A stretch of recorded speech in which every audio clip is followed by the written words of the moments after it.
All right, the White House is pausing all military aid for Ukraine. Days after President Trump and Zelenskyy had that heated Oval Office meeting. I'm sure you saw that. The decision also comes after Zelenskyy said a deal to end the war is still very, very far away, leading to this response from President Trump.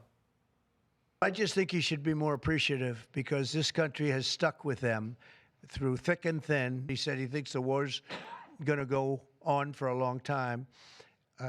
And he better not be right about that. I want one thing to happen. I want all of those young people to stop being killed. They're being killed by the thousands every single week.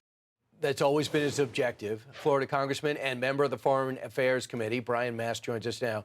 Congressman, your thought about the president cutting off aid? Look, his tone, his actions, they are bringing Europe to the place that they need to be to make this a real partnership, right? Without the president doing what he's doing, you don't get what was announced last night, which is EU saying they're putting $150 billion into a defense fund before they wouldn't raise their debt. You don't get Germany saying they're putting $400 billion into a defense fund. You don't get UK saying they're going to do another $2 billion every single year. That's wholly a result of the president's tone and his tactics. So if you've met with Zelenskyy, right? I met with Zelenskyy about a week before he went to the White House. So would you pick up the phone and say, call up the president and work this out and maybe put that in the speech tonight? I would tell, speak to the president.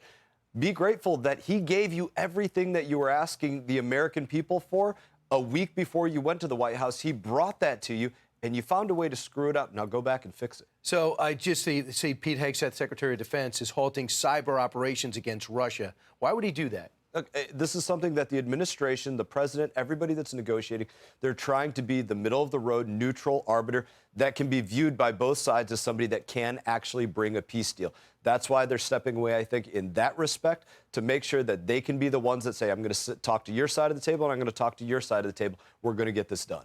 Are you worried about Kyiv falling because of our aid slowing down? No, I'm worried about making sure that Europe steps up and realize that the partner that America needs is a Europe that can stand on its own. That's what makes this the best partnership. They haven't been there. We know for a fact that Europe is still putting more into oil and gas in Russia than what they're actually putting into defense of Ukraine. That's not the Europe that we need. That's the biggest worry here. The president is changing that out. And I'm glad you're calling them out on that. There's something else going on. President Trump said, when I take over, you better let out those hostages. He said that to Hamas, and they're beginning to come out.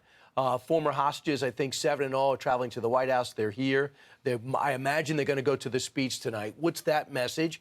Knowing that that job is not yet done in Gaza, and some still sit in tunnels waiting for their freedom. Look, you and I both know the president. He takes the time to listen to people, to hear their stories. He's touched by people's stories. I guarantee he's listening to them about the torture, the living in tunnels, the being starved, the being raped, and he's making sure that there's a commitment that if there's an American being held, there's an American coming to get them. He told me on radio that if Bibi has to go in, he has to go in. He trusts his judgment. What does that say to you? Also, Iran's watching. Well, Bibi has been the tip of the spear in dealing with Iran, the Houthis, Hezbollah, Hamas, making sure that those terrorist entities that we don't want, that they're being destroyed in Syria, in Lebanon, and all these other places. That's a partner that we need. The president is looking at the situation guaranteed and saying, that's strength. You have the commitment to destroy the tunnels, make sure that Hamas never returns.